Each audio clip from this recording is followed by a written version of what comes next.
2억 원이 있으면 제가 은행장 하겠습니다. 은행 직원의 비웃음이 로비 전체에 울려 퍼졌습니다. 낡은 파카를 입은 노인은 그날 가장 모욕적인 순간을 겪었죠. 하지만 아무도 몰랐습니다. 곧 은행 전체가 발칵 뒤집힐 거라는 사실을요. 이야기 시작 전 구독과 좋아요 부탁드립니다. 여러분도 비슷한 경험이 있으시다면 댓글로 공유해주세요.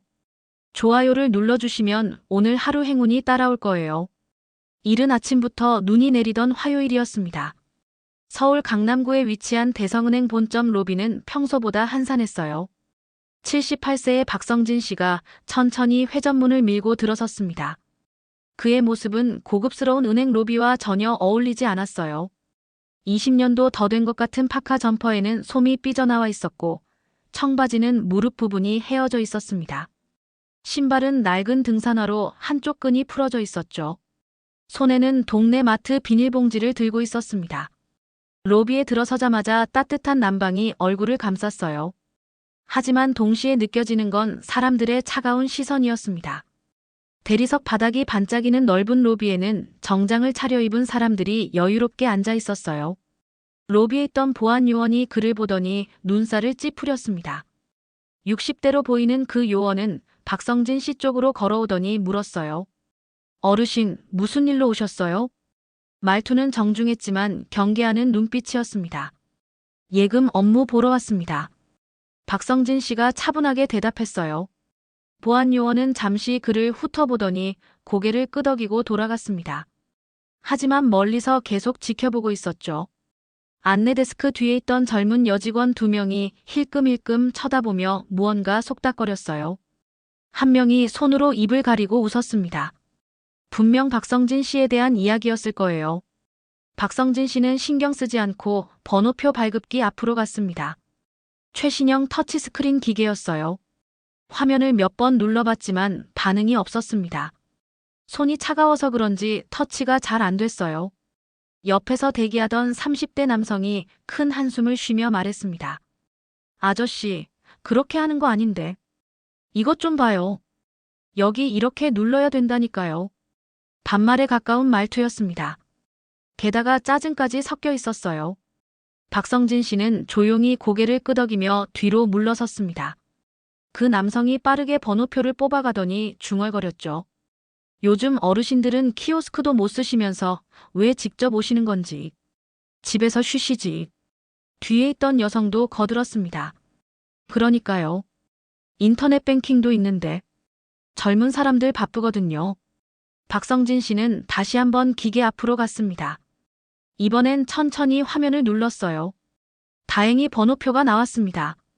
32번이었죠. 대기 의자 쪽으로 걸어가는데 무릎이 욱신거렸어요. 몇 년 전부터 관절염이 있어서 걸을 때마다 아팠습니다. 걸음이 조금 불편해 보였을 거예요. 가죽 소파는 폭신했지만 박성진 씨가 앉자마자 옆에 앉아있던 젊은 여성이 가방을 챙겨 일어났습니다. 그리고는 멀리 떨어진 다른 자리로 옮겼어요. 마치 뭔가 불결한 것 옆에 앉기 싫다는 듯이요. 공기 중에 묘한 긴장감이 흘렀습니다. 맞은편에 앉은 중년 부부가 작은 소리로 수군거렸어요. 저 할아버지 혼자 오신 건가? 보호자는 어디 있는 거야? 글쎄, 나이 들면 저러시나 봐. 좀 안쓰럽네. 집에 계시면 좋을 텐데. 밖에 나오시면 위험하잖아. 부부의 대화가 귓가에 들렸지만 박성진 씨는 모른 척했습니다. 평생을 이런 시선들과 함께 살아왔거든요.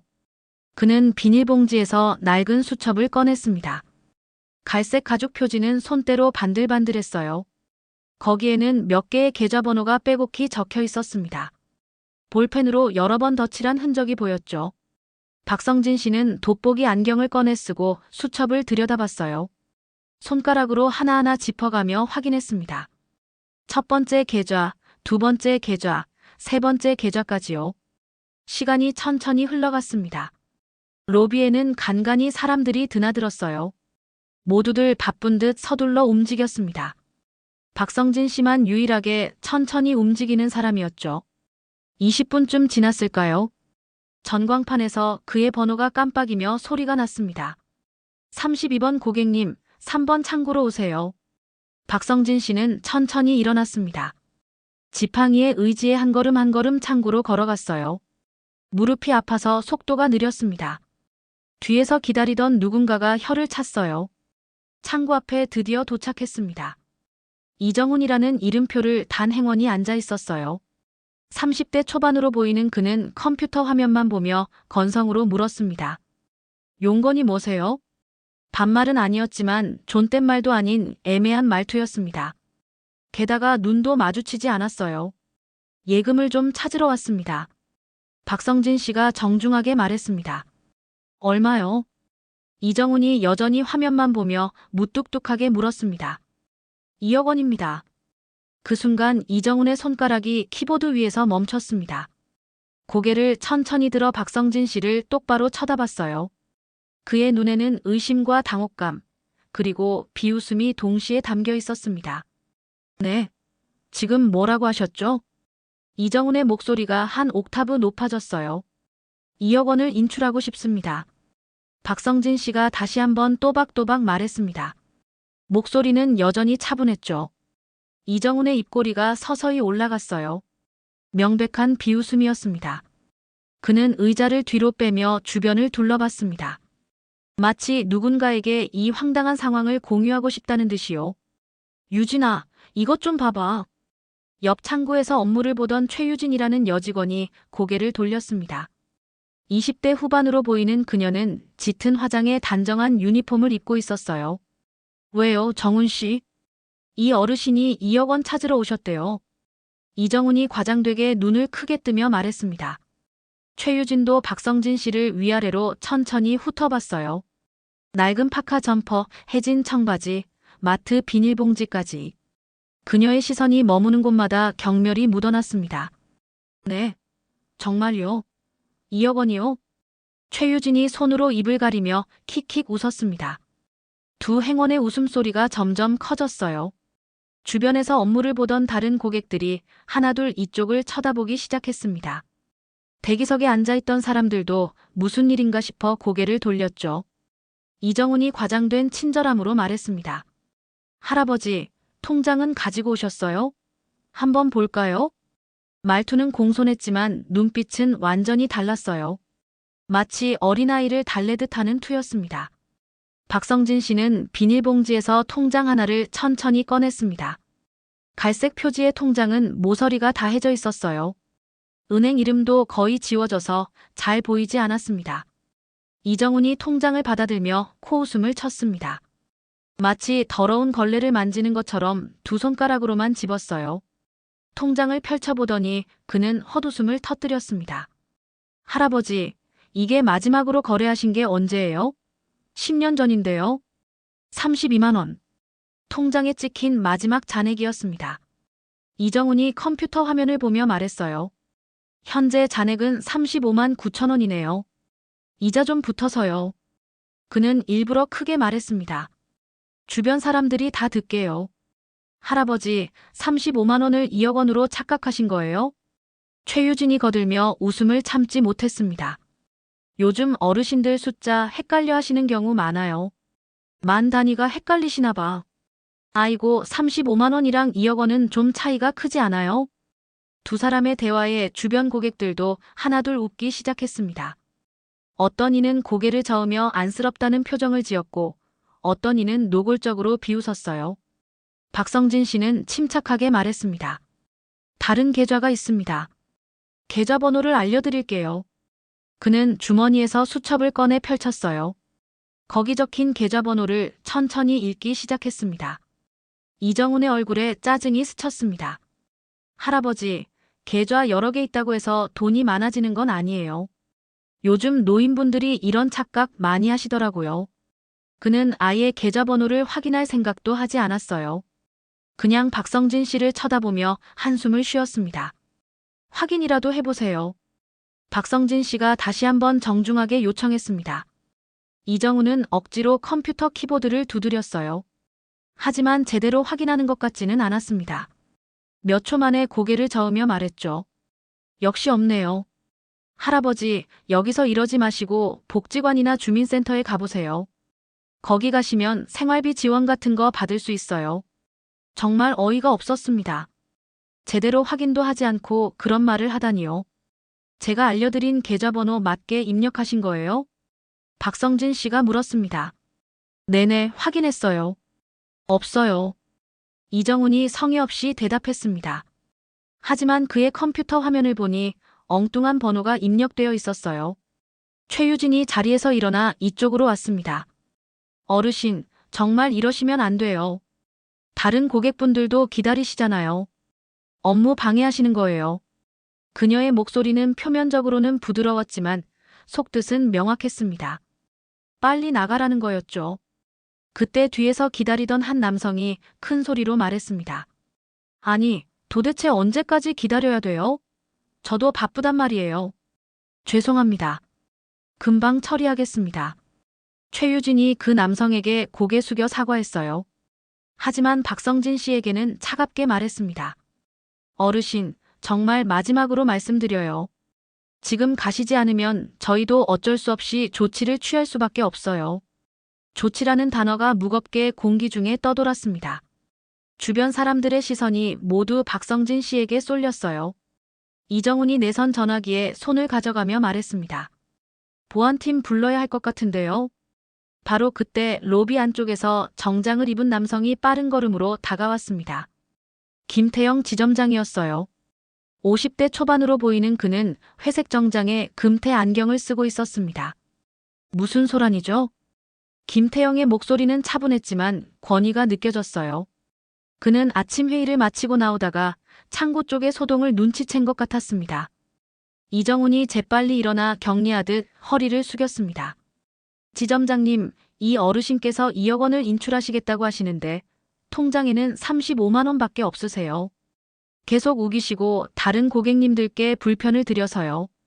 김태영은 박성진 씨를 위해서 아래로 천천히 훑어봤습니다.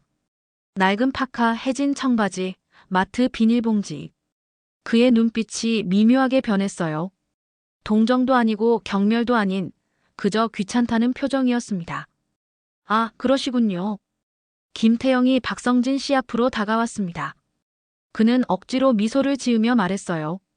어르신, 혹시 오늘 아침에 약은 드셨어요? 어디 불편하신 데는 없으시고요? 정말 충격적인 질문이었습니다. 마치 박성진 씨가 정신적으로 문제가 있는 사람처럼 취급하는 거였죠. 주변에서 지켜보던 고객들이 웅성거리기 시작했어요. 아, 그런 거였구나. 저러시면 가족들이 모셔가야 하는 거 아닌가. 혼자 다니시게 하면 안 되는데. 속삭임들이 사방에서 들려왔습니다. 박성진 씨는 최대한 침착하게 대답했어요. 저는 멀쩡합니다. 그리고 정말로 2억 원을 인출하러 왔습니다. 김태영은 안쓰러운 듯 고개를 저었습니다. 어르신 이해합니다. 하지만 현실을 받아들이셔야죠. 생활이 어려우시면 저희가 도와드릴 수는 없어도 구청이나 주민센터에 가시면 여러 지원을 받으실 수 있어요. 그의 말투는 겉으로는 친절했지만 속에는 무시와 조롱이 가득했습니다. 마치 정신이 온전치 않은 노인을 달래는 듯 했어요. 혹시 집 주소는 기억하세요? 보호자 연락처라도 알려주시면 연락드릴게요. 이제는 완전히 치매 환자 취급을 하고 있었습니다. 로비의 고객들도 하나둘 고개를 끄덕이며 동의하는 분위기였어요. 어떤 중년 여성이 박성진 씨에게 다가와 팔을 잡으며 말했습니다. 어르신, 여기서 이러지 마시고 집에 가세요. 추운데 감기 걸려요. 그녀는 정말 선의로 말하는 것 같았지만 그 상황에서는 더욱 모욕적으로 느껴졌습니다. 김태영이 보안요원에게 눈짓을 했어요. 60대의 보안요원이 천천히 이쪽으로 걸어왔습니다. 어르신, 이제 그만 가시는 게 좋겠습니다. 다른 고객분들도 계시고 이러시면 저희도 난처해져요. 김태영의 목소리가 점점 차갑게 변해갔습니다. 처음의 가식적인 친절함은 이제 완전히 사라졌어요. 최유진이 작은 목소리로 동료에게 속삭였습니다. 이런 일이 자주 있나요?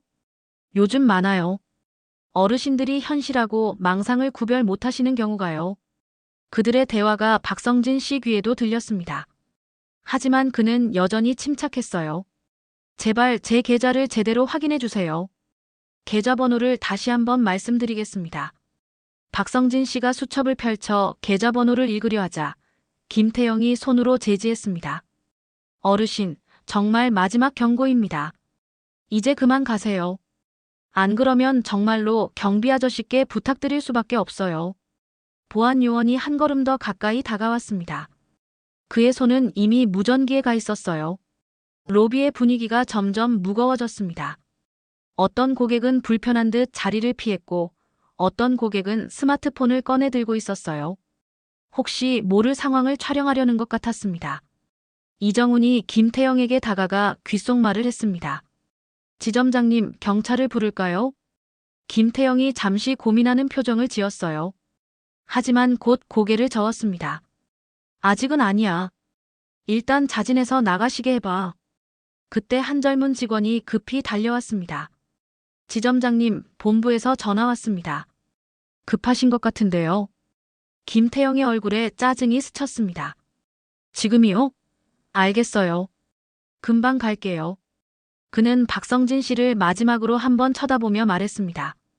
어르신, 제가 잠깐 자리를 비워야 하는데 제가 돌아올 때까지 여기 계시면 정말 조치를 취할 수밖에 없어요. 제발 스스로 나가주세요. 박성진 씨는 조용히 고개를 끄덕였습니다. 알겠습니다. 그럼 저는 잠시 나가 있겠습니다. 이 말에 이정훈과 최유진은 안도의 한숨을 쉬었어요. 김태영도 만족스러운 표정으로 고개를 끄덕이며 안쪽으로 들어갔습니다. 박성진 씨는 천천히 자리에서 일어났습니다. 지팡이를 짚고 한 걸음 한 걸음 출구를 향해 걸어갔어요. 드디어 가시네. 저런 분들 때문에 우리까지 기다렸잖아. 뒤에서 고객들의 불평 섞인 목소리가 들렸습니다. 박성진 씨가 회전문에 도착했을 때 최유진이 동료에게 말했어요. 휴, 드디어 갔네. 진짜 힘들었어. 그러게. 어르신들 상대하는 게 제일 어려워. 두 사람은 키득거리며 웃었습니다. 하지만 그들은 몰랐습니다. 박성진 씨가 곧 다시 돌아올 거라는 것을, 그리고 그때는 완전히 다른 모습일 거라는 것을요. 박성진 씨는 은행 밖으로 나와 바로 앞 버스 정류장 벤치에 앉았습니다. 차가운 바람이 불었지만 그의 표정은 오히려 담담했어요. 아니, 어쩌면 미소까지 띠고 있는 것 같았습니다. 주머니에서 낡은 휴대폰을 꺼냈어요. 최신형은 아니었지만 통화하는 데는 문제없는 폴더폰이었습니다. 전화번호부를 천천히 내리다가 한 이름에서 멈췄죠. 강민수 비서실장. 전화를 걸었습니다. 두 번째 신호음이 울리기도 전에 상대방이 받았어요. 회장님, 안녕하십니까? 젊고 또렷한 목소리였습니다. 30대 중반의 강민수는 박성진 씨를 10년 넘게 보좌해온 비서실장이었어요. 민수야, 지금 어디 있나? 사무실에 있습니다. 무슨 일이시죠? 박성진 씨는 은행 건물을 바라보며 천천히 말했습니다. 대성은행 본점 앞으로 와주게. 그리고 최 전무도 함께 데려와. 네. 대성은행이요? 강민수의 목소리에 당황함이 묻어났어요. 급한 건 아니니까 천천히 와. 30분 안에 도착하면 돼. 알겠습니다, 회장님. 혹시 무슨 일이 있으셨습니까? 와서 얘기하지. 지금은 바쁘지? 아닙니다. 지금 바로 출발하겠습니다. 전화를 끊자마자 옆에 서 있던 젊은이가 걱정스러운 표정으로 물었습니다. 할아버지, 괜찮으세요? 아까 은행에서 너무하던데요. 26살의 손자 박준서였습니다. 대학원에서 경영학을 전공하는 그는 오늘 할아버지의 병원 검진을 함께 가려고 만났다가 은행까지 따라온 거였어요. 괜찮아, 준서야. 걱정하지 마. 박성진 씨가 손자의 어깨를 다독이며 말했습니다. 하지만 할아버지를 저렇게 무시하다니. 제가 가서 항의할까요? 아니야. 곧 알게 될 거야. 박준서는 할아버지가 무슨 말을 하는지 이해하지 못했어요. 하지만 할아버지의 표정이 이상하게 여유로워 보여서 더 이상 묻지 않았습니다. 할아버지, 그런데 아까 전화하신 분이 누구세요? 회장님이라고 부르던데요. 박성진 씨는 손자를 빤히 쳐다봤습니다. 그리고는 부드럽게 미소 지으며 말했어요. 준서야, 할아버지가 정확히 뭐 하는 사람인지 궁금했지? 네. 할아버지는 항상 은퇴하셨다고만 하셔서요. 박준서는 어릴 때부터 할아버지와 함께 자랐지만 할아버지의 과거에 대해서는 잘 몰랐습니다. 그저 평범한 할아버지로만 알고 있었죠. 할아버지는 한빛그룹 회장이야. 네, 한빛그룹이요? 박준서의 눈이 휘둥그레졌습니다. 한빛그룹은 국내 굴지의 대기업이었어요. 건설, 금융, 유통까지 손대지 않은 분야가 없는 재벌 기업이었습니다. 그게 무슨 말씀이세요? 박준서는 믿을 수 없다는 표정으로 할아버지를 쳐다봤어요. 내가 한빛그룹을 만들고 지금까지 경영하고 있어. 물론 이제는 전문 경영인들에게 많이 맡겼지만, 하지만 할아버지는 항상 이렇게 검소하게 사시잖아요. 옷도 낡은 거 입으시고 집도 평범한 아파트에 사시고요. 박성진 씨가 고개를 끄덕였습니다. 그래. 일부러 그렇게 살고 있어. 사람들의 진짜 모습을 보고 싶어서 말이야. 진짜 모습이요? 돈과 권력 앞에서 사람들은 변해. 하지만 내가 평범한 노인으로 보일 때 그들의 진짜 본성이 나오지. 박준서는 할아버지의 말을 곱씹었습니다. 그러고 보니 아까 은행에서의 일들이 이해가 되기 시작했어요. 그럼 아까 은행에서 일부러 그러신 거예요? 응. 사람들이 겉모습만 보고 어떻게 판단하는지 보고 싶었어. 특히 금융기관 직원들은 더 그렇지. 박준서는 충격에 빠진 듯 아무 말도 하지 못했습니다. 그때 저 멀리서 검은색 대형 세단 한 대가 이쪽으로 다가오는 게 보였어요. 번호판을 보니 법인 차량이었습니다. 차가 은행 앞에 멈춰 섰습니다. 운전석에서 30대 중반의 남성이 내렸어요. 깔끔한 정장 차림의 강민수였습니다. 뒷좌석에서는 50대의 남성이 내렸죠. 회색 정장에 명품 시계를 찬 최정우 전무였습니다. 두 사람은 박성진 씨를 보자마자 깊숙이 허리를 숙였습니다. 회장님, 오래 기다리셨습니까? 강민수의 인사에 주변 사람들이 하나둘 이쪽을 쳐다보기 시작했어요. 버스 정류장에서 기다리던 사람들도 고개를 돌렸습니다. 초라한 노인에게 정장 입은 사람들이 깎듯이 인사하는 모습이 얼마나 이상해 보였을까요? 아니야. 방금 전화했으니까. 수고했네. 박성진 씨가 천천히 일어나며 말했습니다. 최정우 전무가 박준서를 보더니 놀란 표정을 지었어요. 아, 도련님도 함께 계셨군요. 네, 최 전무님. 박준서가 어색하게 인사했습니다. 그는 아직도 상황을 완전히 받아들이지 못한 것 같았어요. 회장님, 무슨 일로 이곳에 오셨습니까? 강민수가 조심스럽게 물었습니다. 안으로 들어가서 얘기하지. 박성진 씨가 은행 건물을 가리키며 말했어요. 강민수와 최정우는 서로 눈빛을 교환했습니다. 무언가 심상치 않다는 걸 직감한 것 같았어요. 하지만 질문하지 않고 박성진 씨를 따라 은행 안으로 들어갔습니다. 강민수와 최정우는 서로 눈빛을 교환했습니다. 무언가 심상치 않다는 걸 직감한 것 같았어요. 하지만 질문하지 않고 박성진 씨를 따라 은행 안으로 들어갔습니다. 회전문을 밀고 들어서는 순간 로비의 분위기가 확 바뀌었어요. 아까 그 할아버지가 다시 왔네. 근데 저 사람들은 누구야? 정장 차림이 예사롭지 않은데. 고객들의 웅성거림이 시작되었습니다. 3번 창구에 있던 이정훈이 고개를 들더니 눈이 휘둥그레졌어요. 아까 그 할아버지. 옆에 있던 최유진도 놀란 표정으로 쳐다봤습니다. 정말이네. 근데 왜 또 왔지? 그리고 저 사람들은 누구야? 박성진 씨 일행은 안내 데스크로 향했습니다. 강민수가 앞장서서 데스크 직원에게 말했어요. 김태영 지점장님을 뵙고 싶습니다. 안내 데스크의 젊은 여직원이 강민수를 보더니 당황한 표정을 지었어요. 그의 기품 있는 모습과 자신감 넘치는 태도가 범상치 않았거든요. 어떤 업무이신지 여쭤봐도 될까요? 강민수가 주머니에서 명함을 꺼내 건넸습니다. 한빛그룹 비서실 강민수입니다. 중요한 업무가 있어서 왔습니다. 한빛그룹. 직원의 얼굴이 순식간에 하얗게 변했어요. 한빛그룹은 대성은행의 최대 거래처 중 하나였습니다.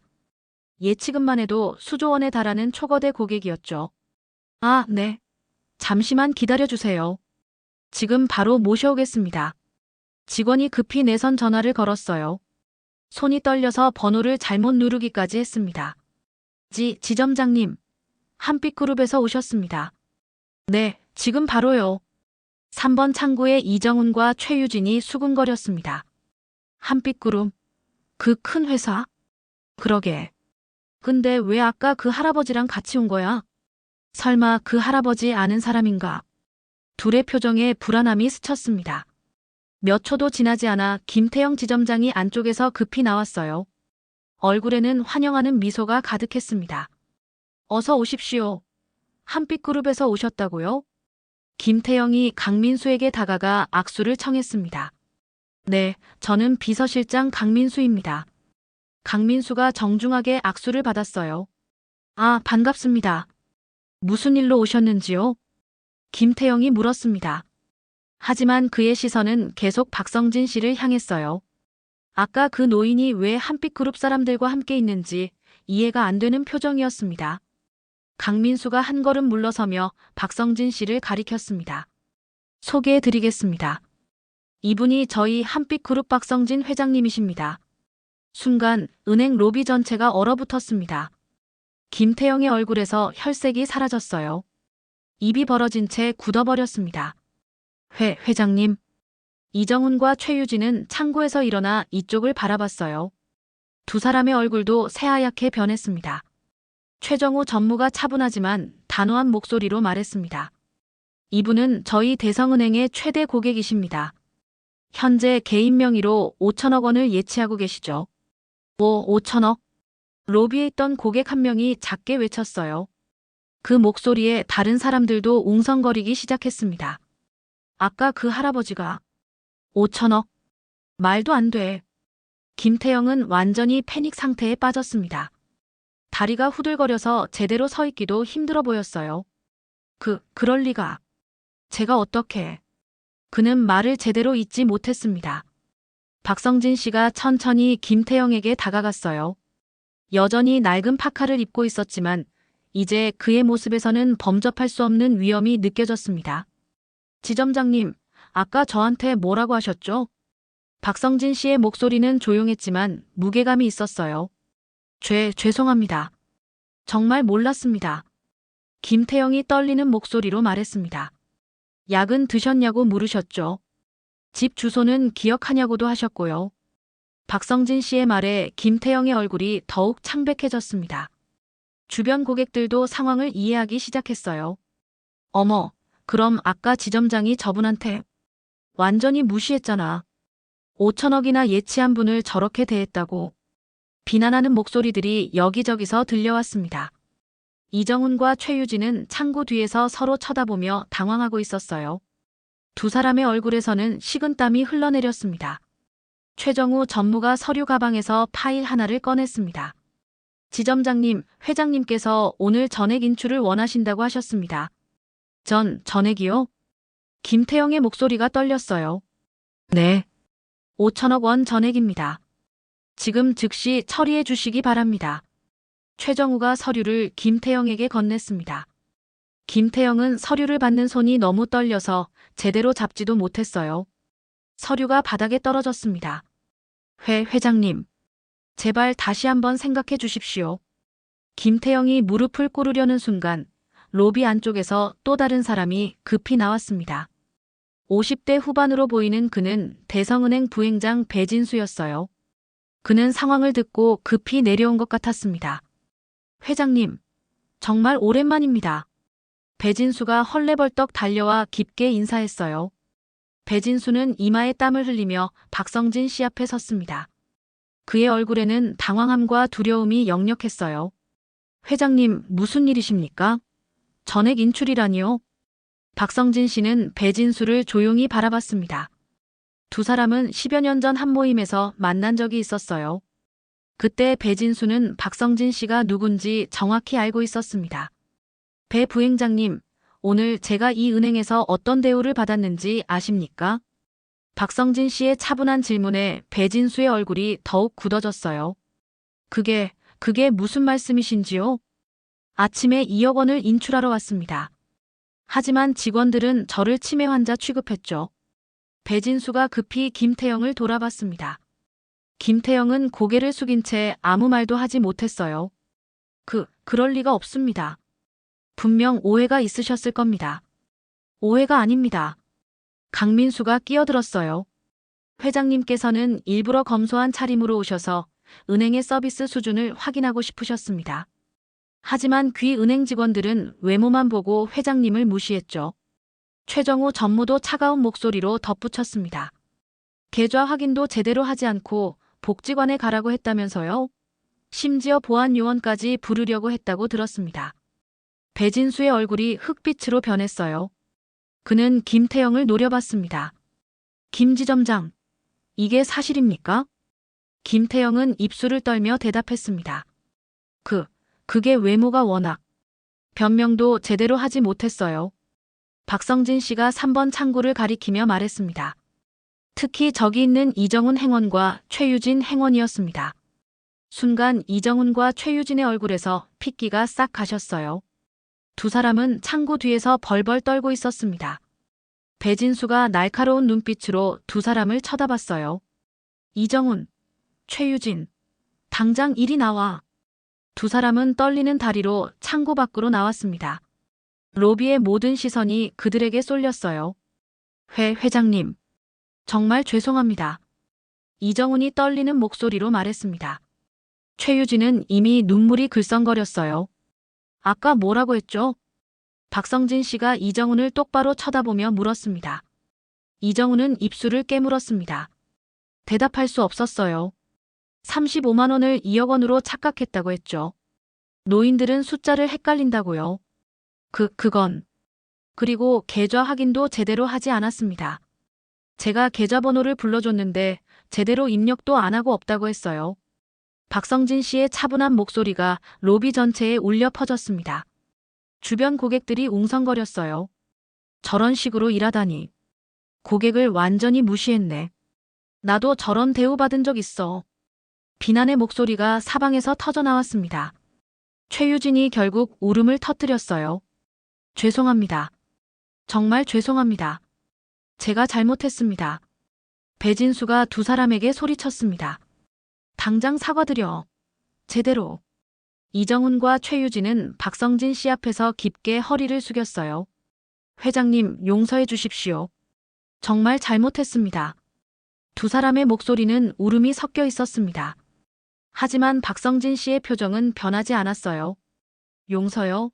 만약 제가 정말로 가난한 노인이었다면 어땠을까요? 그 질문에 이정훈과 최유진은 아무 말도 하지 못했습니다.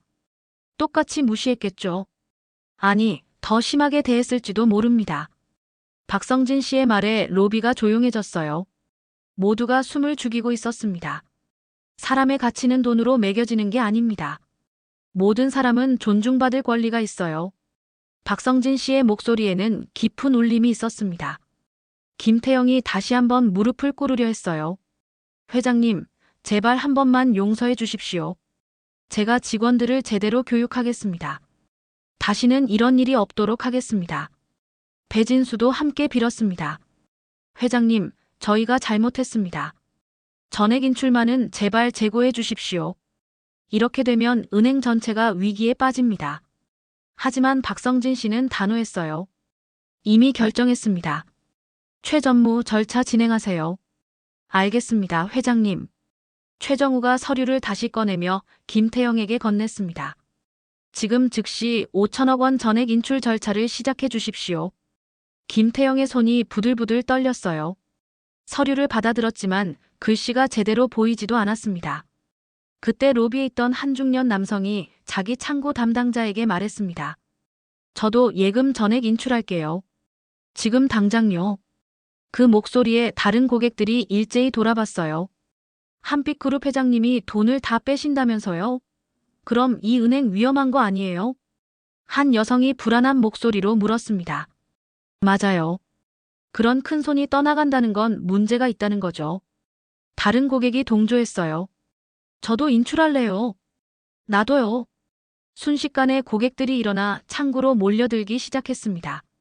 뱅크런의 시작이었어요. 여러분, 진정해 주세요. 저희 은행은 안전합니다. 배진수가 다급하게 소리쳤지만 소용없었습니다. 안전하다고요? 저런 식으로 고객을 대하는 은행이요? 그럼 왜 회장님이 돈을 빼가시는 거예요? 고객들의 불신은 더욱 커져만 갔어요. 로비는 순식간에 아수라장이 되었습니다. 모든 창구에 고객들이 줄을 섰어요. 예금을 인출하겠다는 사람들로 가득 찼습니다. 저도 전액 인출이요. 빨리 처리해 주세요. 늦으면 못 받는 거 아니에요? 이 은행 정말 괜찮은 거 맞아요? 고객들의 목소리가 점점 커졌습니다. 불안과 공포가 전염병처럼 퍼져나갔어요. 배진수는 이마에 땀을 닦으며 직원들에게 소리쳤습니다. 진정시켜. 어서 고객들을 진정시키라고. 하지만 직원들도 당황해서 제대로 대응하지 못했어요. 오히려 고객들의 불안을 더 키우고 있었습니다. 김태영은 박성진 씨 앞에서 완전히 무릎을 꿇었습니다. 회장님, 제발입니다. 이렇게 무릎 꿇고 빕니다. 한 번만, 딱 한 번만 기회를 주십시오. 그의 목소리는 절규에 가까웠어요. 정장 바지의 무릎 부분이 바닥에 닿았습니다. 이정훈과 최유진도 함께 무릎을 꿇었어요. 회장님, 저희가 정말 잘못했습니다. 다시는 이런 일이 없도록 하겠습니다. 최유진은 이미 얼굴이 눈물범벅이었습니다. 제발, 제발 용서해 주세요. 이 일자리를 잃으면 저는 정말... 그녀의 울음소리가 로비에 울려 퍼졌어요.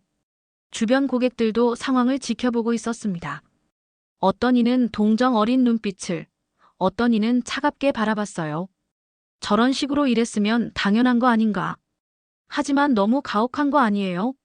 실수는 누구나 하잖아요. 의견이 분분했습니다. 박성진 씨는 무릎 꿇은 세 사람을 내려다봤어요.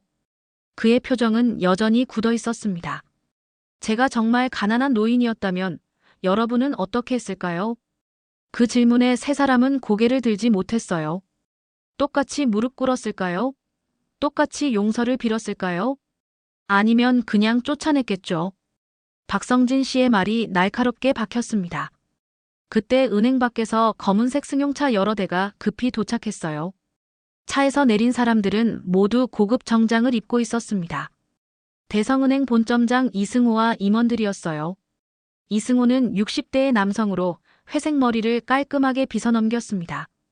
그는 급히 은행 안으로 들어와 주변을 둘러봤어요. 박 회장님, 오랜만입니다. 두 사람은 10여 년 전 한 경제 포럼에서 만난 적이 있었습니다. 이 본점장님, 오랜만이군요. 박성진 씨가 담담하게 인사했어요. 회장님, 도대체 무슨 일이십니까? 배진수가 옆에서 빠르게 상황을 설명했습니다. 이승호의 얼굴이 점점 굳어졌어요. 김태영 지점장, 지금 당장 사표를 쓰시오. 본점장님, 변명하지 마시오. 당신은 우리 은행 최대 고객을 모욕했소. 이승호가 이정훈과 최유진도 차례로 쳐다봤어요. 당신들도 마찬가지요. 당장 해고 조치하겠소. 최유진이 무릎을 꿇으며 울부짖었습니다. 본점장님, 제발요. 저는 부모님도 제가 먹여 살려야 하는데. 하지만 이승호는 단호했습니다. 기회는 고객을 제대로 모실 때 주어지는 거요. 그는 박성진 씨에게 깊이 허리를 숙였어요. 회장님, 정말 죄송합니다. 제가 직원 교육을 제대로 하지 못한 탓입니다. 박성진 씨는 잠시 말이 없었습니다. 로비 전체가 숨죽이며 그의 대답을 기다렸어요. 손자 박준서가 조용히 할아버지의 옷자락을 잡아당겼습니다. 할아버지. 박성진 씨는 손자를 돌아봤어요. 준서의 눈빛에는 무언가 간절함이 담겨 있었습니다. 박성진 씨는 깊은 한숨을 쉬었습니다. 좋습니다. 마지막 기회를 드리겠습니다. 정말요? 김태영의 눈이 커졌어요. 하지만 조건이 있습니다. 세 분 모두 6개월간 급여 없이 무급봉사를 하십시오. 노숙자 쉼터, 무료 급식소에서 말입니다. 그리고 복귀 후에도 모두 직급이 내려갑니다. 세 사람이 고개를 끄덕였어요. 감사합니다. 정말 감사합니다. 그리고 한 가지 더 있습니다. 전액 인출은 그대로 진행합니다. 이승호의 얼굴이 다시 창백해졌어요. 하지만 1년 후, 이 은행이 정말로 변했다면 그때 다시 평가하겠습니다. 박성진 씨의 말에 이승호가 깊이 고개를 숙였습니다. 감사합니다. 1년 안에 반드시 달라진 모습을 보여드리겠습니다. 최정우가 노트북을 꺼내 작업을 시작했어요. 첫 번째 계좌, 1,000억 원 이체 시작합니다. 김태영은 비틀거리며 컴퓨터 앞으로 갔습니다. 화면에는 실시간으로 잔액이 줄어드는 게 보였어요. 1,000억, 2,000억, 3,000억. 숫자가 무서운 속도로 감소했습니다. 이정훈과 최유진은 그 모습을 멍하니 바라봤어요. 자신들의 실수가 이런 엄청난 결과를 가져올 줄 몰랐던 거죠. 로비의 고객들도 숨죽이며 지켜보고 있었습니다. 진짜 다 빼가시는 거야? 5천억이 한꺼번에 빠지면 이 은행 어떻게 되는 거야? 공포가 더욱 확산되었어요. 이승호가 급히 직원들에게 지시했습니다. 고객들을 진정시켜. 우리 은행은 안전합니다. 하지만 불안은 쉽게 가라앉지 않았어요. 박성진 씨는 로비를 둘러보며 마지막으로 말했습니다. 기억하십시오. 진짜 가치는 통장 잔액이 아니라 사람을 대하는 마음에 있습니다. 그의 말이 은행 로비에 울려 퍼졌습니다. 1년이 흘렀습니다. 다시 눈이 내리는 겨울날이었어요. 박성진 씨는 같은 대성은행 본점 앞에 서 있었습니다. 이번에도 낡은 파카 점퍼를 입고 해진 청바지를 입은 모습이었어요. 옆에는 박준서가 함께 있었습니다. 할아버지, 정말 또 이렇게 가시는 거예요? 준서야, 진짜 변했는지 확인해야지. 박성진 씨가 미소 지으며 은행 문을 밀고 들어갔습니다. 로비는 1년 전과 똑같이 따뜻했어요. 하지만 분위기는 완전히 달랐습니다. 안내 데스크에 있던 젊은 직원이 박성진 씨를 보더니 환하게 웃으며 다가왔어요. 어르신, 어서 오세요. 무슨 업무를 도와드릴까요? 그녀의 목소리는 진심으로 정중했습니다. 외모를 보고 판단하는 기색이 전혀 없었어요. 예금 업무를 보러 왔습니다. 네, 알겠습니다. 이쪽 번호표를 받으시고 편하게 앉아 계세요. 혹시 차 한 잔 드릴까요? 1년 전과는 완전히 다른 대우였습니다. 박성진 씨는 번호표를 받고 의자에 앉았어요. 로비를 둘러보니 곳곳에 변화가 보였습니다. 벽면에는 모든 고객은 소중합니다라는 문구가 크게 걸려 있었고 직원들의 표정도 한결 부드러워 보였어요. 옆자리에 앉은 할머니가 번호표 기계 앞에서 어려워하자 한 직원이 재빨리 다가가 친절하게 도와드렸습니다. 어르신, 제가 도와드릴게요. 천천히 하시면 됩니다. 그 모습을 보던 박성진 씨의 입가에 미소가 번졌어요. 전광판에 번호가 떴습니다. 3번 창구였어요. 박성진 씨가 천천히 걸어가자 창구에 앉은 행원이 환하게 웃으며 맞이했습니다. 어서 오세요, 어르신. 오늘 무슨 업무를 도와드릴까요? 그 행원은 다름 아닌 이정훈이었습니다. 1년 전 박성진 씨를 조롱했던 바로 그 사람이었어요. 하지만 그의 눈빛은 완전히 달라져 있었습니다. 이정훈은 박성진 씨를 보는 순간 얼굴이 굳어졌어요. 하지만 이내 깊이 허리를 숙였습니다. 회장님. 박성진 씨가 손을 들어 제지했습니다. 아니요. 지금 저는 그냥 평범한 고객입니다. 업무를 봐주세요. 이정훈의 눈가에 눈물이 살짝 맺혔습니다. 네, 어르신. 무슨 업무를 도와드릴까요?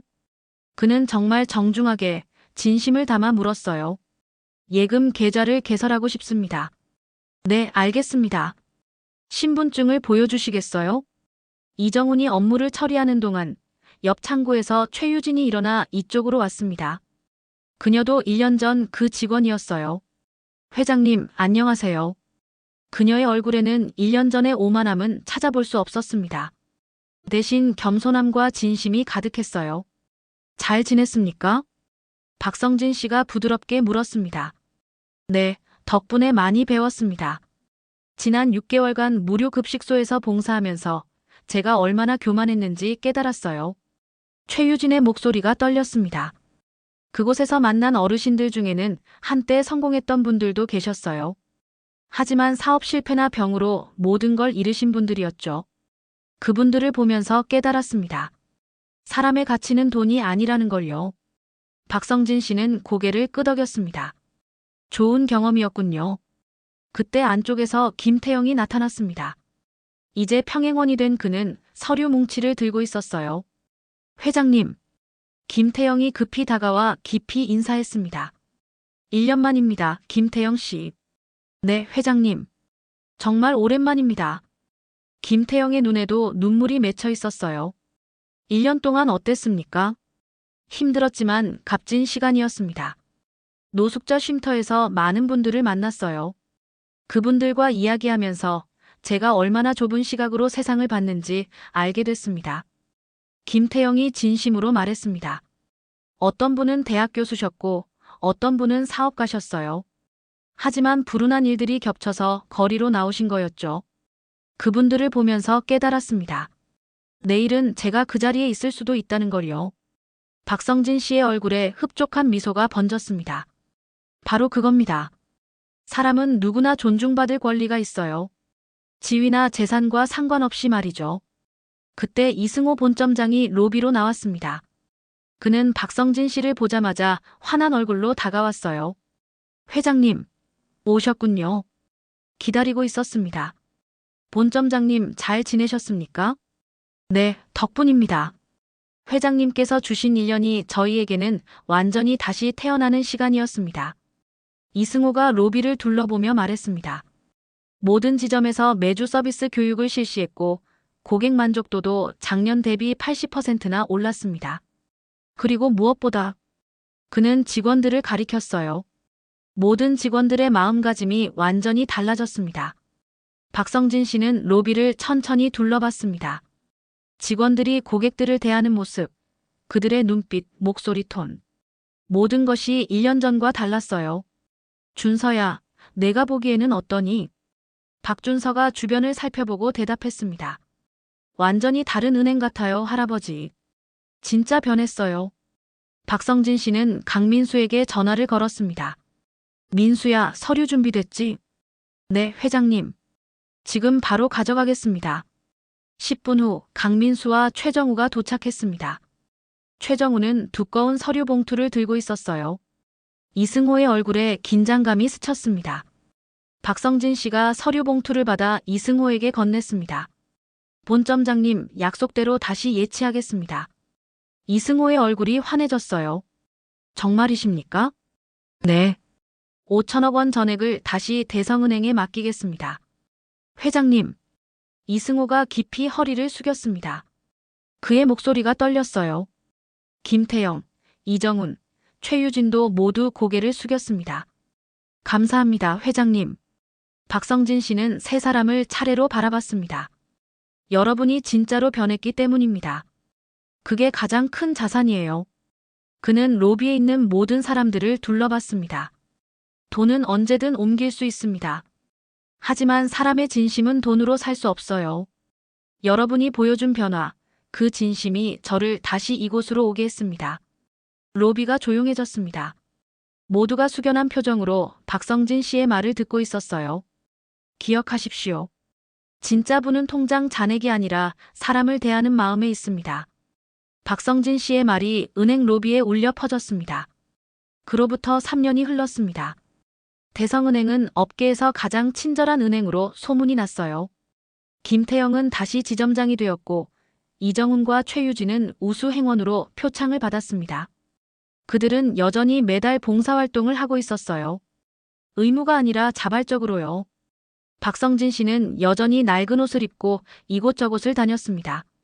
그리고 사람들이 자신을 어떻게 대하는지 지켜봤어요. 어느 날 준서가 물었습니다. 할아버지, 이제 그만하셔도 되지 않아요? 아니야, 준서야. 이건 끝이 없는 일이야. 세상을 변화시키는 건 한 번의 사건이 아니라 계속되는 관심과 행동이거든. 박성진 씨는 창밖을 바라보며 말했습니다.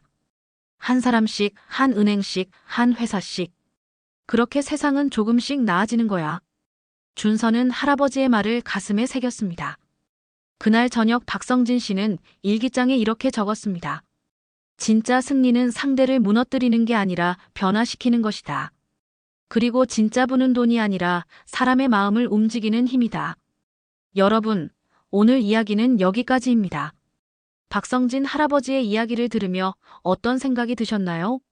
우리는 살아가면서 너무 쉽게 사람을 겉모습으로 판단하곤 합니다.